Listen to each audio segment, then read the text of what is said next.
Hello, and welcome to A Path Less Travelled UK, London Nunhead Cemetery to the Horniman Museum tour. My name is Marcy, and as with all of my walking guides, the aim of this tour is to make travelling between points of interest more interesting. For the main attractions, please make full use of the guides at the sites to get the most of your visit. Before proceeding, please ensure you have listened to the introduction on YouTube or read it on the A Path Less Travelled UK Facebook or Instagram pages.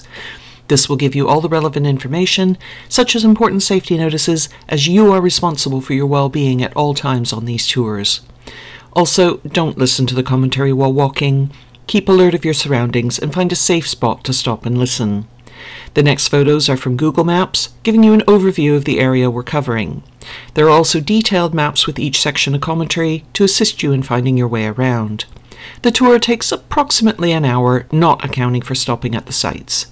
Please wear sensible shoes for this tour, as you will be walking over grass in parts. Now, assuming you're up to speed with the general premise of these self-guided walking tours from the introduction video, let's begin. Today's tour is focused on the Victorian overgrown Nunhead Cemetery, Peckham Rye Park including Sexby Garden, Camberwell Old Cemetery, and the Horniman Museum.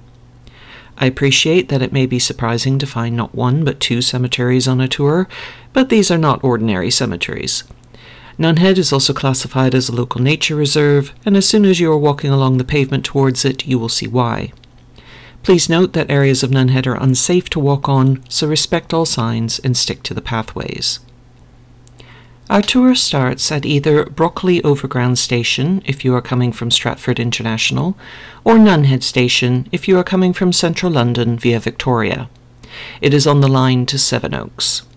I will first give directions from Brockley. When exiting Brockley Station, turn right and you will see these steps in front of you.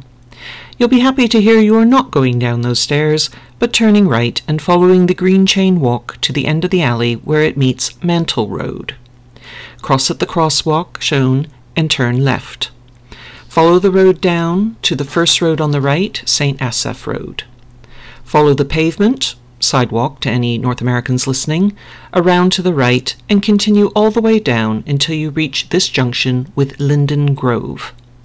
Cross over St. Asaph Road so you are on the left-hand side of Linden Grove. If you are coming from Nunhead Station, exit the station and make your way to Gibbon Road.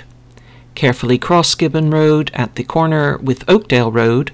There is no crosswalk, so take extra care, and proceed up the right-hand side of Oakdale Road. At the corner with Linden Grove, cross to the opposite side and turn right. Now, regardless of what station you used, you should be at the same corner. Pause commentary until you reach there.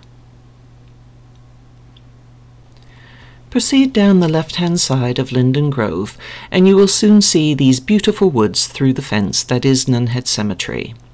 Follow the road until you reach this section set further back with the gates. Enter the gates and go straight ahead to the welcome sign in front of you.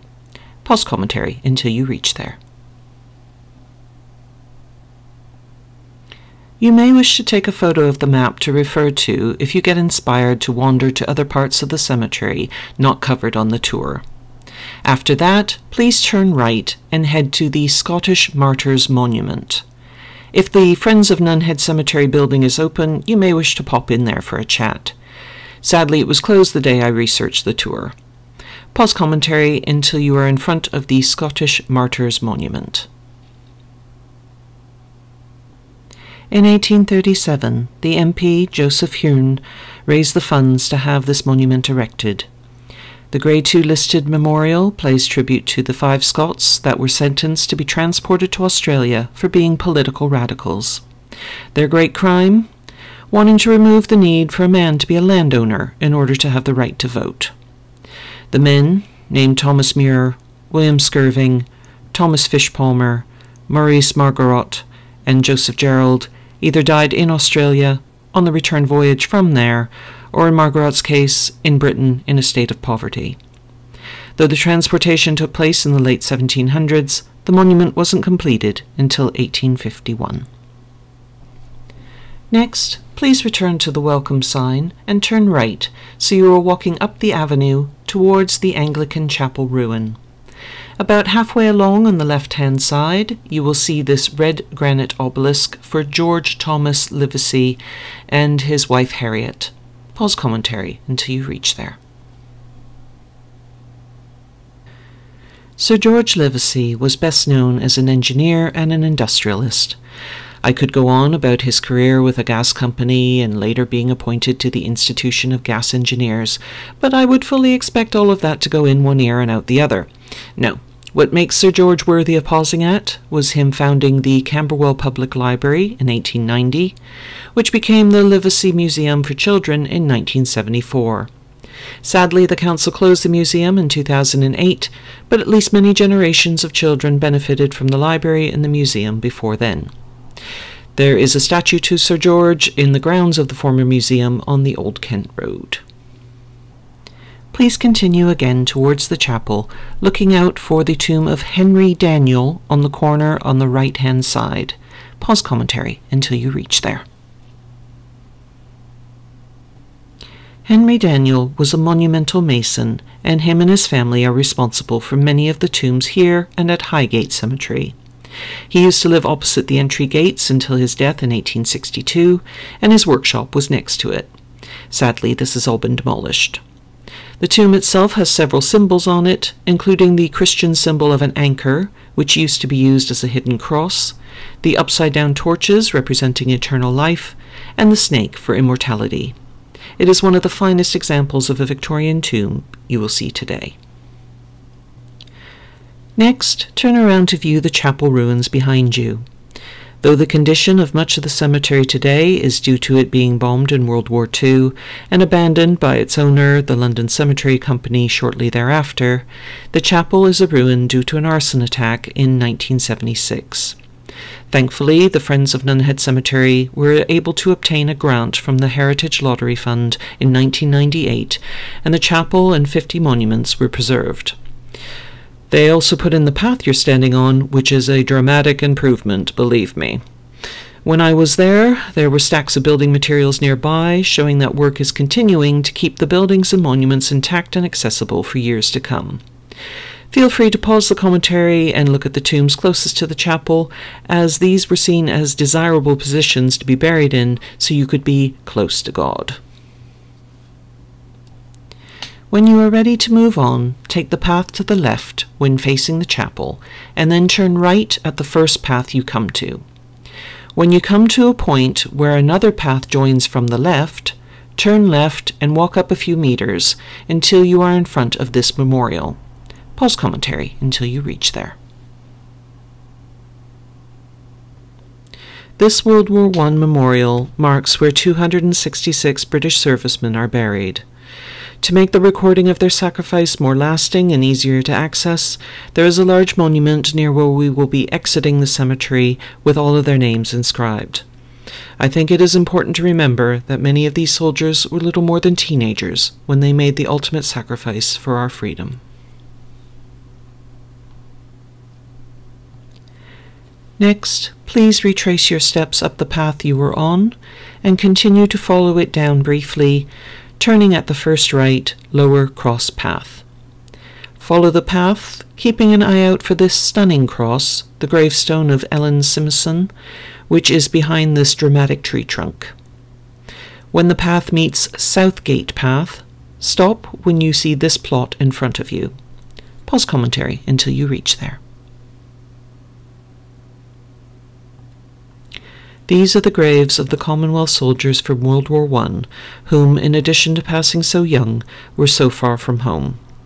I hope it was a small comfort to their families that they were laid to rest in such a beautiful place. I next want to draw your attention to the book-like monument to the right. This is a replacement memorial for the 9 Boy Scouts that tragically lost their lives when the boat they were on overturned near Laysdown on the 4th of August 1912. The Scouting movement had only been launched in 1907 to promote outdoor activities and was passionately backed by many, including Winston Churchill, First Lord of the Admiralty at the time. He arranged for a destroyer ship to transport the boys back to London. It must be added a greater loss of life was averted due to the selfless acts by their scoutmaster, Sidney Marsh, as there had been 24 scouts and 5 adults on board. Approximately 1 million people lined the streets to watch the coffins pass from St. John's Church in Lorncombe Street to Nunhead Cemetery.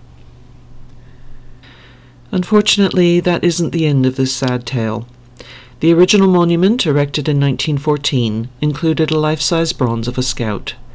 This was stolen in 1969, presumably for its scrap value. The replacement was put up in 1992. There is also a memorial at Laysdown to ensure the Walworth lost boys are never forgotten.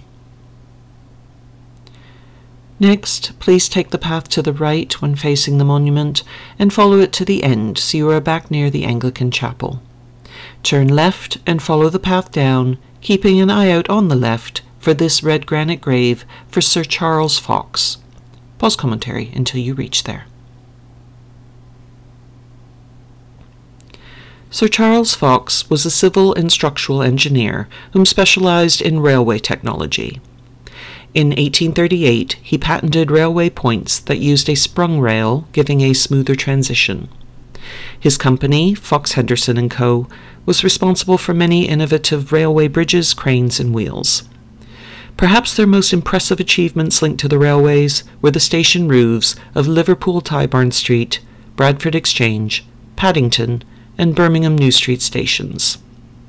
It was this expertise with ironwork that led them to be hired to build the Crystal Palace for the Great Exhibition of 1851, one of Prince Albert's grand schemes.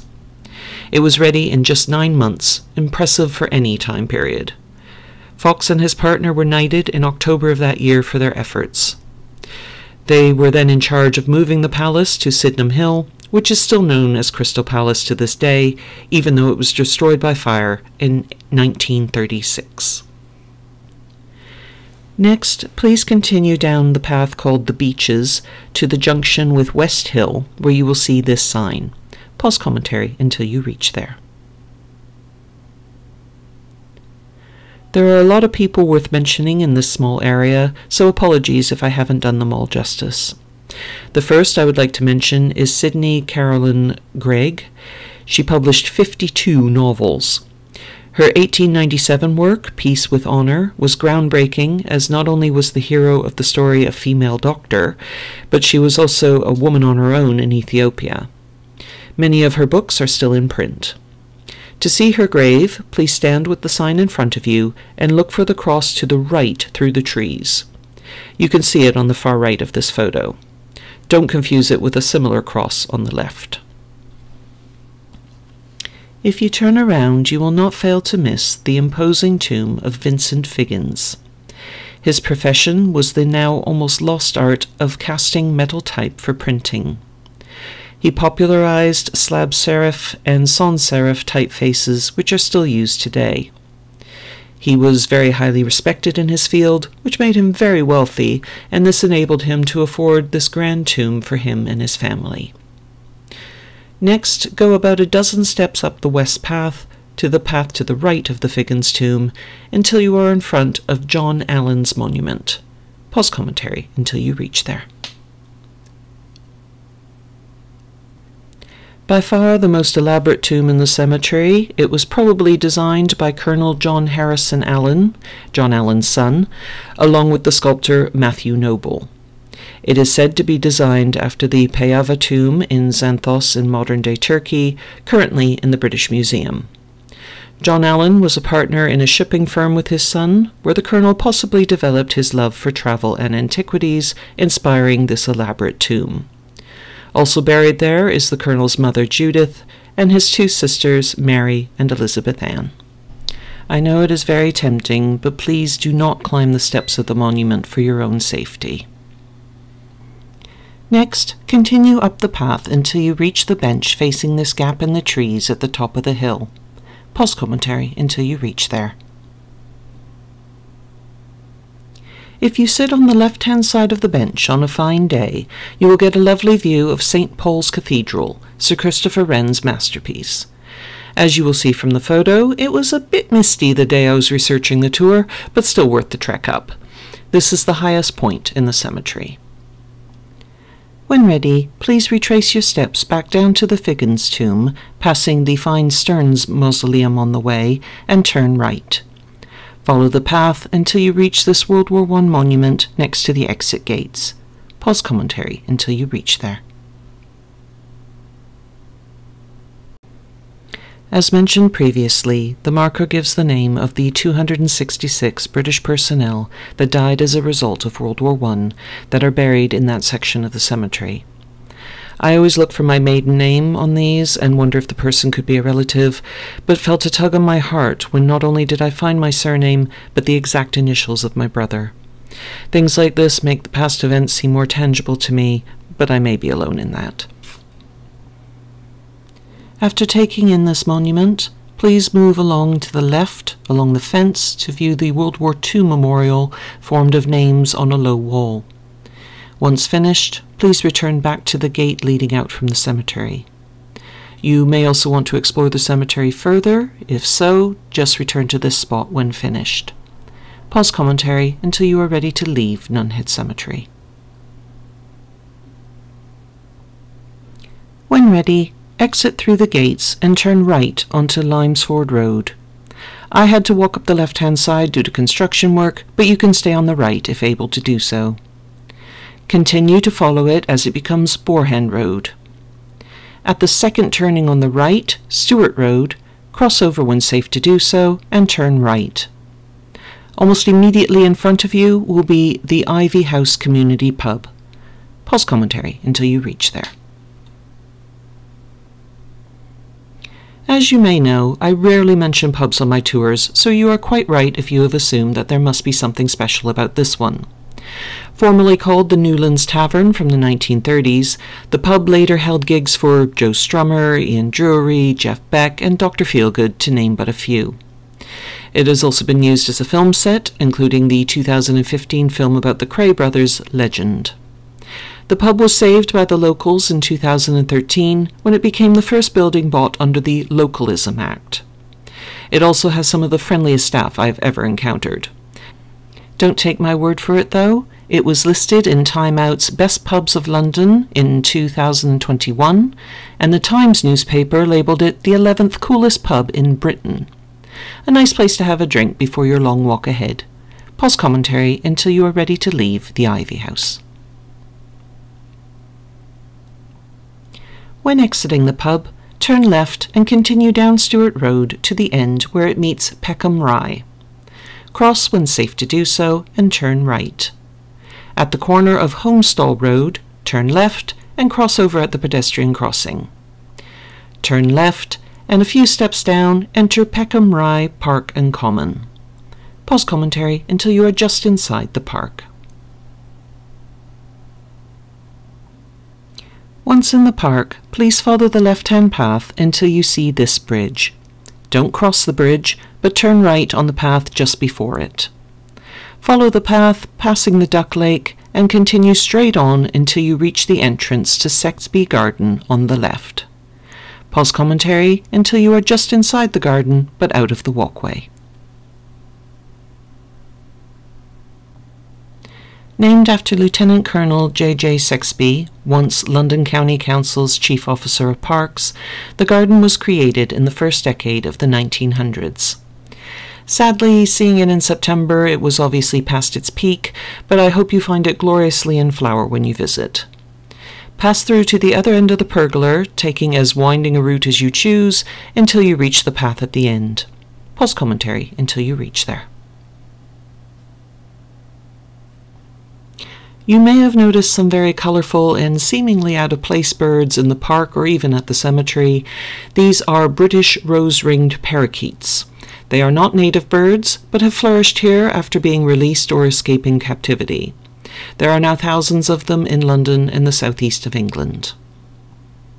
Now that you have exited the garden, turn right and follow the path straight ahead until you reach the road marked the B238 on the map. Turn left and go down to the corner of Collyton Road. Cross both roads in turn to get to the opposite corner at the lights. Continue down Forest Hill Road on the right-hand side. Enter the gates to Camberwell Old Cemetery and find a safe place to stop and listen out of the entranceway. Pause commentary until you reach there. I have to start this section with an apology. I had intended to give directions to the World War I memorial to the 17 people that lost their lives to a Zeppelin bomb attack, and the grave of John Witcher, who founded the Metropolitan Police Detective Branch.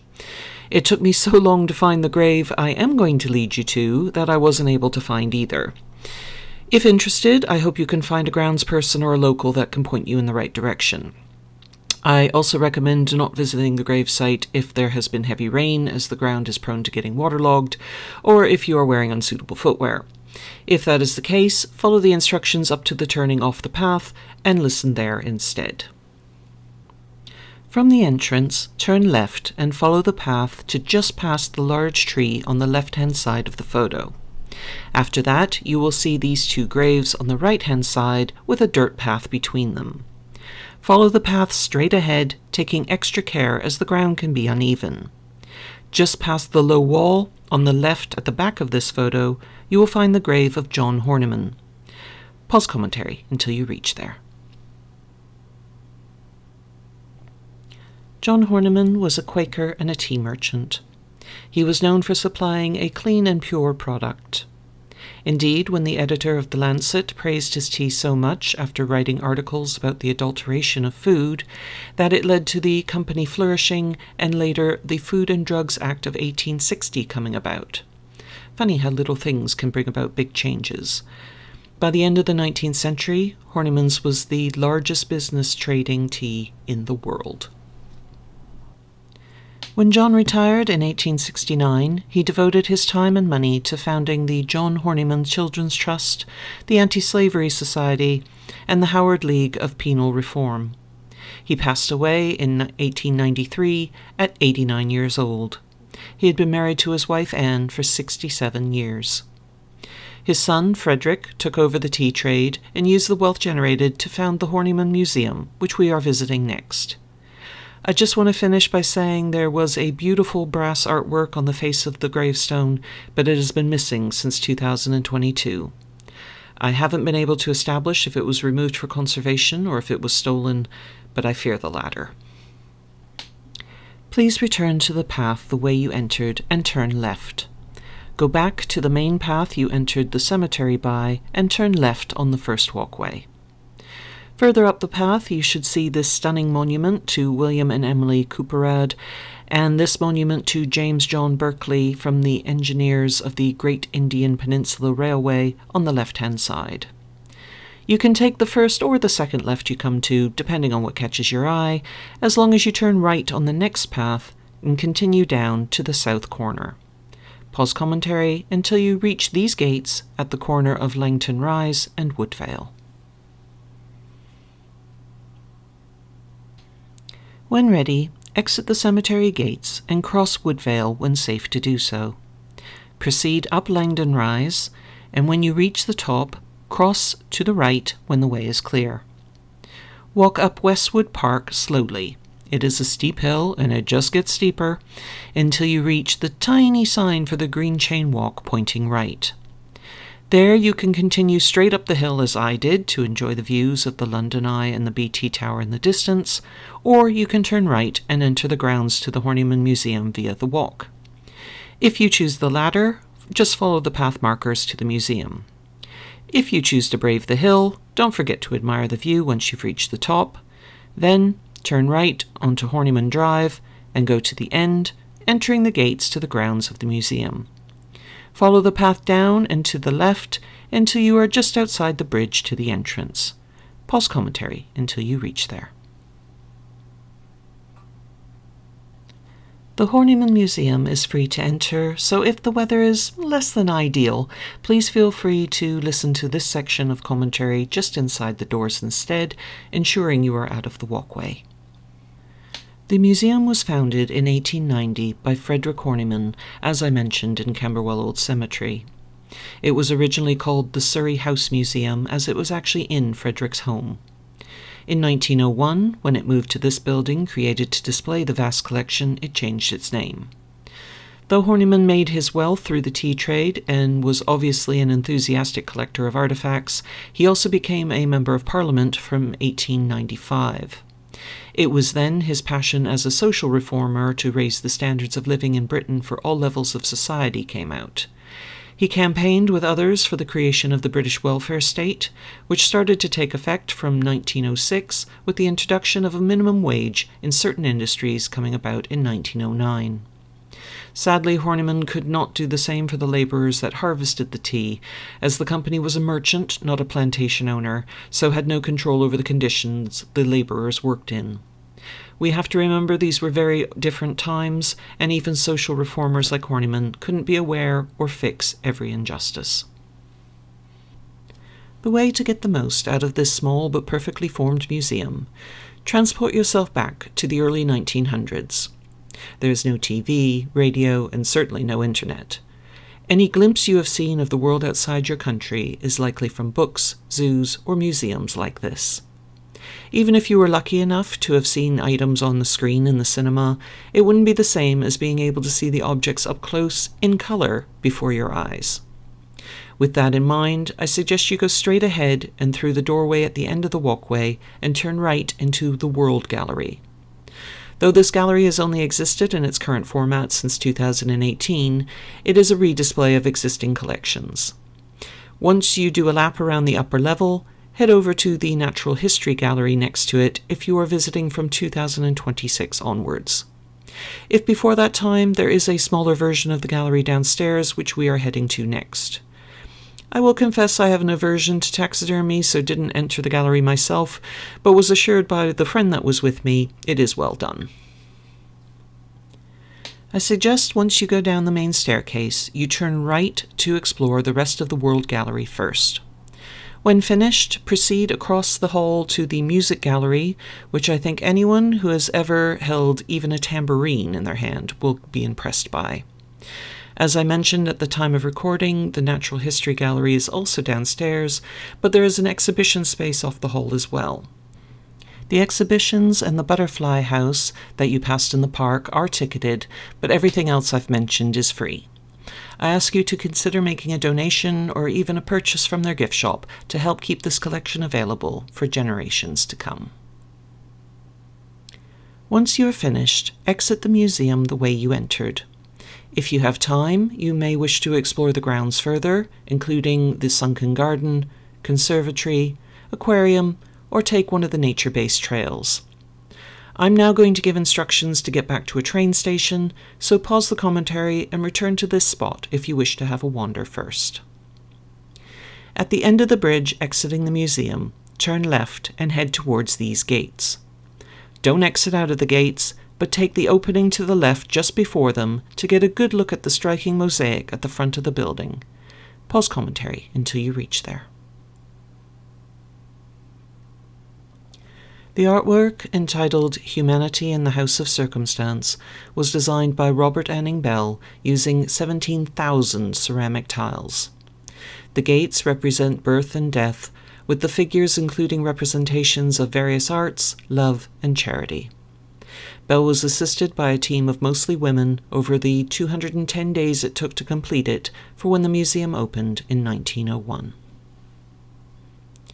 Please next continue to the end of the path and exit out of the gates.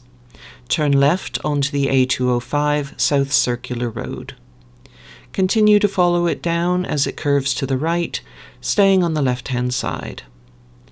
At the end, at these traffic lights, you will see Forest Hill Station across the road to the left. Enter the station and take the overground train to Canary Wharf on the Highbury and Islington line if you are heading to Stratford, or the train to London Bridge if you are heading to central London. You can pick up the Northern or Jubilee underground trains from there. This is the end of the London Nunhead Cemetery to Horniman Museum tour. I sincerely hope you've enjoyed it and will join me again on A Path Less Travelled UK soon.